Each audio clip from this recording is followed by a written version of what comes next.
अस्सलाम वालेकुम dear students, lecture 3 के साथ आज हम आपकी खिदमत में हाजिर हैं। आज हम जो है इसका जो लेक्चर 3 जो टॉपिक है हमारा जो है वो सर सैयद के इखलाक व ख़साइल, इसमें इंपॉर्टेंट जो हमारे पास पैराग्राफ है उनकी सलीस के हवाले से हम आज जो है उसमें डिस्कस करेंगे। जिसमें से पहला जो इंपॉर्टेंट एक पैराग्राफ है जो कि बहुत दफ़ा जो है वो डिफरेंट बोर्ड के अंदर जो है वो आया हुआ है, और उसमें ये इब्तदा के अंदर जो पहला इसी चैप्टर का जो पैराग्राफ है वही इसमें जो है वो शामिल होता है, जो कि स्टार्ट हो रहा है आपका दोस्तों और मेहमानों से इनका दस्तरखान बहुत कम खाली होता था। इसमें हम मुश्किल अल्फाज को पहले यहाँ पर उनके जो है वो मीनिंग लिखेंगे और उसके बाद जो है वो फिर आगे इसकी एक्सप्लेनेशन हम आपके सामने बयान करेंगे। पहला इसमें जो लफ्ज़ है जैसा कि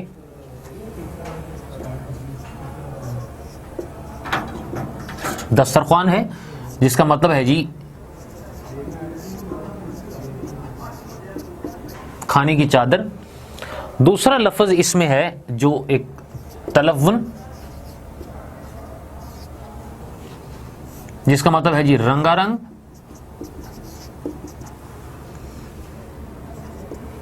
तीसरा जो हमारे पास है इसके अंदर अगर लफ्ज़ है तो मरगूब के तौर पर जो है वो लिखा गया है,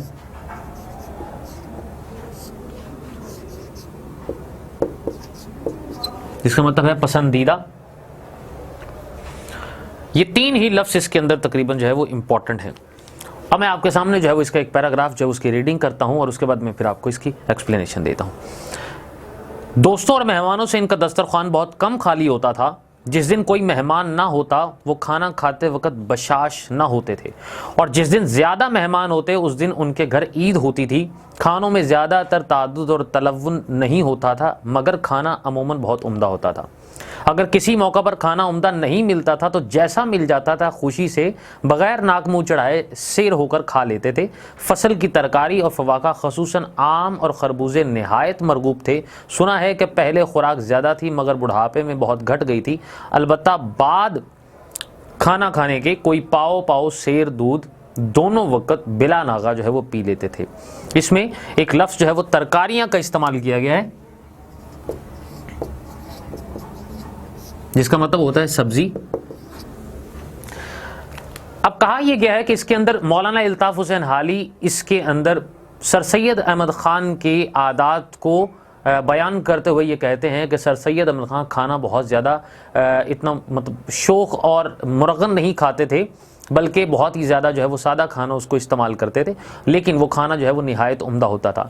और उनकी ख़ासियत को जहाँ पर जो है उसका तज़किरा करते हुए कहते हैं कि हमेशा वो खाना उनकी कोशिश होती थी कि किसी दोस्त की मौजूदगी में या किसी मेहमान के साथ जो है वो मिलकर खाएं, और जिस दिन उनके अंदर जो है वो घर के अंदर मेहमान ज़्यादा हो जाते थे उस दौरानिए में उनकी जो है वो एक घर के अंदर एक ईद का सा जो है वो समा बन जाता था, और उनको बहुत ज़्यादा जो है वो दिली तौर पर खुशी जो है वो महसूस होती थी कि आज उनके घर के अंदर जो है वो मेहमान उनकी जो है वो ज़्यादा हैं, कसरत से हैं, और इस वजह से उनको दिली तौर पर इस हवाले से खुशी हासिल होती थी। इसके अलावा ये भी कहा गया है कि खानों के अंदर मुख्तलिफ़ किस्म के वो रंगारंग किस्म के जो है वो खानों को इस्तेमाल नहीं करते थे, बल्कि ज़्यादा तौर पर जो है वो सब्जियों को भी इस्तेमाल करते थे। और ज़्यादातर ये भी कहा जाता है कि वो आम और खरबूजे उनकी एक बहुत ज़्यादा जो है वो पसंदीदा उनका जो है वो फलों के तौर पर उनको वो इस्तेमाल किया करते थे। इसके अलावा ये भी कहा गया है कि हर खाने के बाद तकरीबन जो है वो दूध को जो है वो पाव पाव जो है वो दूध ज़्यादातर उसको जो है वो बेलन आगा उसको इस्तेमाल किया करते थे, और बुढ़ापे के अंदर आकर जो है उनकी जो खुराक है वो बहुत ज़्यादा जो है वो कम होकर रह गई थी उस हवाले से। सो सर सैयद अहमद ख़ान की एक सबसे ज़्यादा अच्छी जो खासियत जिसको यहाँ पर आज इस पैराग्राफ के अंदर जो है वो तज़किरा किया गया और जिसकी वजह से इसको बहुत ज़्यादा अहमियत हासिल है, वो यही है कि हमेशा वो मेहमानों की मौजूदगी के अंदर खाने को ज़्यादा मतलब खाना जो है वो ज़्यादा उसको जो है वो पसंद करते थे एट दैट टाइम। ये इसका पहला पैराग्राफ है जिसको आसान ज़ुबान के अंदर हमने इसमें से इसकी जो है वो तलखीस आपके सामने इसको बयान की। दूसरा पैराग्राफ हमारा आज के इस ये जो लेक्चर के अंदर है वो भी बहुत ज़्यादा इम्पॉर्टेंट है। ये पैराग्राफ आपका जो वतन की जो मोहब्बत से इसका जो है वो शुमार उसमें ज़्यादा उसके ताल्लुक उससे है, जो स्टार्ट हो रहा है सेकंड जो आपका पेज जो है चैप्टर के ऊपर पेज नंबर 11 है। पेज नंबर 11 के अंदर जो लास्ट एक पैराग्राफ है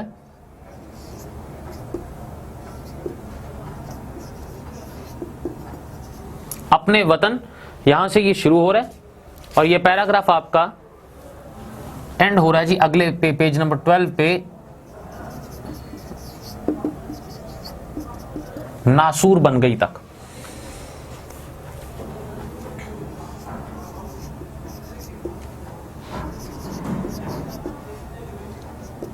इसमें कुछ मुश्किल अल्फाज जिसके मैं मीनिंग आपके सामने लिखता हूं, जिसमें से उल्फत व मवानिस्त है,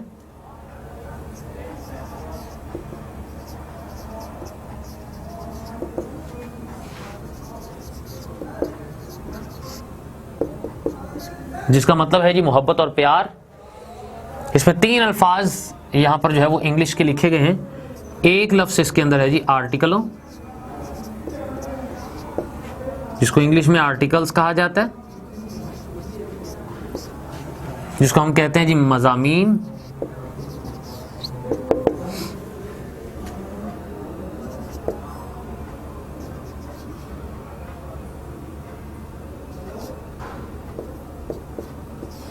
एक लफ्ज इसमें लिखा गया जी स्पीचों, जिसका मतलब होता है जी तकारीर।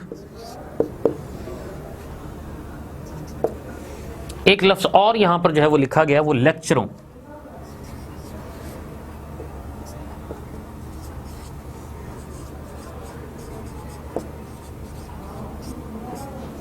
जिसका मतलब होता है जी खिताब करना।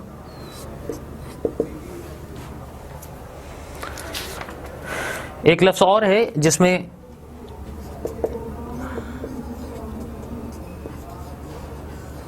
ज़की उल हिस, जिसका मतलब है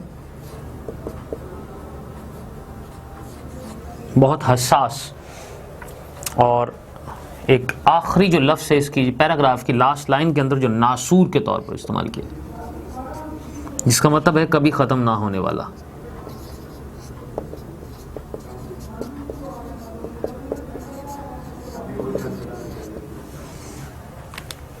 इस पैराग्राफ को मैं आपके सामने जो है वो पढ़ता हूं और उसके बाद फिर हम इसकी वजाहत जो है वो बयान करते हैं। अपने वतन के साथ हर शख्स को अमूमन उल्फत व मवानिस्त होती है, मगर सर सैयद की मोहब्बत अपने वतन के साथ अजीब तरह की थी। गो बज़ाहिर सर सैयद ने दिल्ली हमेशा के लिए छोड़ दी थी। इनके आर्टिकलों में या स्पीचों और लेक्चरों में या प्राइवेट ख़तों में जहाँ कहीं दिल्ली का जिक्र आ गया है, इनका दिल उमड़े बगैर नहीं रहा। अगर गौर करके देखा जाए तो सर सैयद के दिल में कौम की भलाई का ख्याल और कौमी हमदर्दी का जोश ज़्यादातर दिल्ली ही की तबाही और बर्बादी ने पैदा किया। सर सैयद जैसे ज़की उल हिस आदमी के लिए यह इनकलाब एक ताज़ियाना था। दिल्ली का सन्नाटा देखकर ऐसी चोट इनके दिल पर लगी जो रफ्ता रफ्ता और आखिरकार नासूर बन गई। मौलाना अल्ताफ़ हुसैन हाली ने इसमें सर सैयद अहमद ख़ान की अपने वतन से मोहब्बत का जो इसमें तज़किरा किया और ख़ास तौर पर जो है वो बर्र-ए-सग़ीर के अंदर जहाँ पर दिल्ली में अगर वो रहा करते थे तो उसके साथ उन्होंने एक बहुत ज़्यादा ताल्लुक़ और लगाव का एक इजहार जो है वो पैदा किया और ये कहा कि सर सैयद अहमद ख़ान की जो मोहब्बत है वो अपने वतन से बहुत ज़्यादा अजीब तरह की थी। उसकी वजह ये थी कि ज़ाहिरी तौर पर उन्होंने जो है वो अपने उस एरिया को, उस इलाके को जो उन्होंने छोड़ दिया, लेकिन जहाँ कहीं भी उन्होंने कभी लेक्चर दिया है या कभी अपने मज़ामीन लिखे तो उन मज़ामीन के अंदर भी जब भी कहीं भी जो है वो दिल्ली का तज़किरा आता था तो हमेशा उनके दिल के अंदर एक बहुत ज़्यादा एक लगाव पैदा हो जाता था और वो लगाव उनके अल्फाज के अंदर भी जो है वो उभर कर सामने आ जाता था उस वजह से।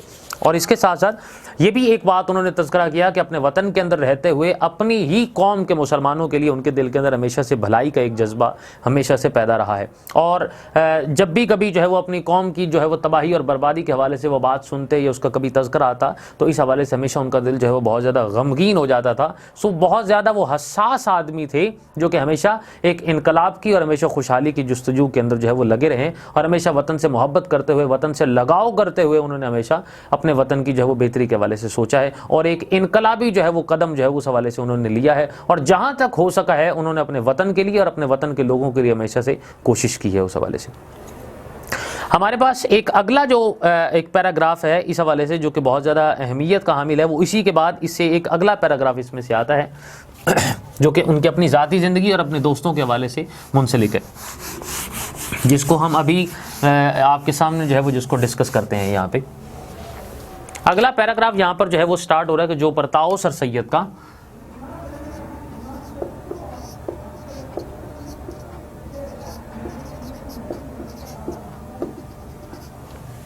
ये पैराग्राफ जो 3 लाइनों पर जो है वो मुश्तमिल है, एक आंसर समझते थे यहां तक है।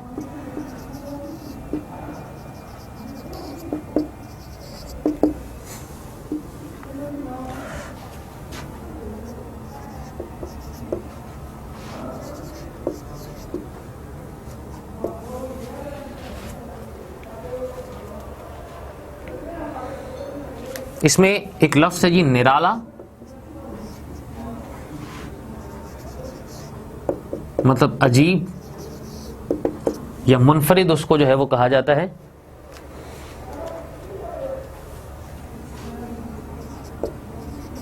दूसरा लफ्ज़ इसमें मदार है,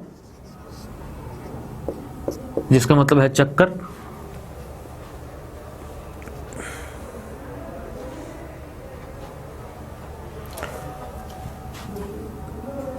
तीसरा लफ्ज़ इसके अंदर जो है वो अंसर है, जिसका मतलब है जुज़ या हिस्सा। पैराग्राफ आपके सामने मैं भी पढ़ रहा हूं, जिसमें लिखा गया है कि जो बर्ताव सर सैयद का दोस्तों के साथ था वो इस ज़माने के दोस्तों से बहुत निराला था। जहाँ तक इनका हाल देखा गया, इनकी खुशी बल्कि इनकी ज़िंदगी का मदार सिर्फ दो चीज़ों पर मालूम होता था, काम और दोस्तों की मुलाकात से इनको शायद ही कभी ऐसी खुशी होती हो जैसे अपने खालिस और मुखलिस दोस्तों से मिलकर होती थी। वो फिल वाक़े दोस्तों को ज़िंदगी का एक अंसर समझते थे।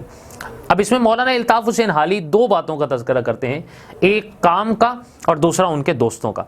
कहा यह गया है कि सर सैयद अहमद ख़ान को हमेशा अपने दोस्तों से बहुत ही ज़्यादा दिली तौर पर जो है वो मोहब्बत रही है और उनका बहुत ज़्यादा वक्त अपनी ज़िंदगी का दोस्तों के साथ गुजरा है। और जो दूसरी उनके अंदर एक ख़ासियत थी वो हमेशा ये थी कि सर सैयद अहमद ख़ान काम को बहुत ज़्यादा जो है वो तरजीह दिया करते थे।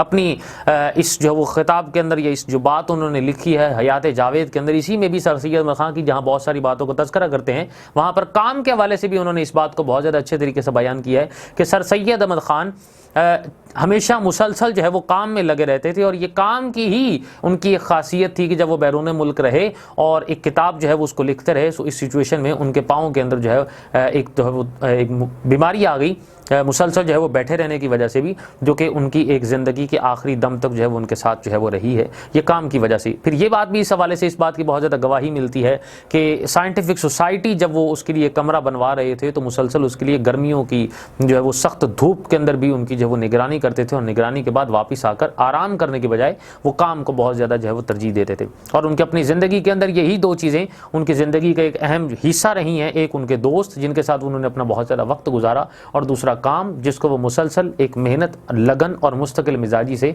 वो सर अंजाम देते रहे। और यही वजह है कि उनके अपने काम की वजह से, उनकी अपनी मेहनत की वजह से दुनिया आज भी उनको याद रखती है और पूरे बरे सगीर के अंदर आज भी उनका एक नाम इंतहाई अदब और इज़्ज़त और एहतराम के साथ जो है वो लिया जाता है। उम्मीद करता हूँ कि आज का ये लेक्चर आपको जो है वो पसंद आया होगा। अपनी कीमती आरा से हमें ज़रूर आगाह करते रहिएगा। अगले लेक्चर तक के लिए खुदा हाफिज़।